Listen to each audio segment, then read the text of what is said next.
To see the expression of a gene as a function of a phenotypic parameter, navigate to the Gene Explorer tab at the top of the screen.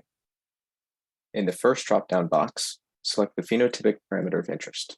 For example, if I was interested in the presence of ground glass opacity, I would select ground glass from the menu. I could then select a gene I'm interested in, such as IL-2.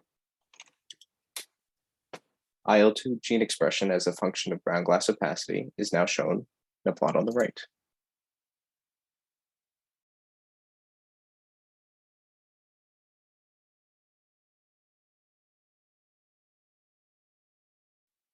To see differentially expressed genes between two stages of sarcoidosis, navigate to the Gene Explorer tab and select Phenotype Group in the first box. Then, select the Significant option for the genes to show.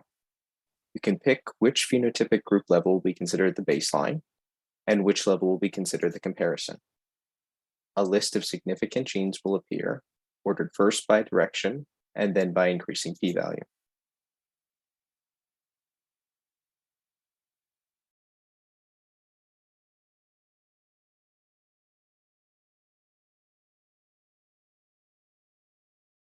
Gene expression can be seen in a heat map under the Heat Maps tab at the top of the screen.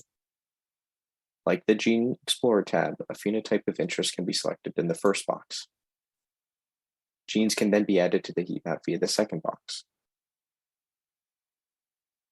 The rows of the heat map are genes, and the columns of the heat map are subjects. Rows are labeled by gene names and by their WGCNA modules from the paper. Columns are ordered by the values of the phenotypic parameter selected.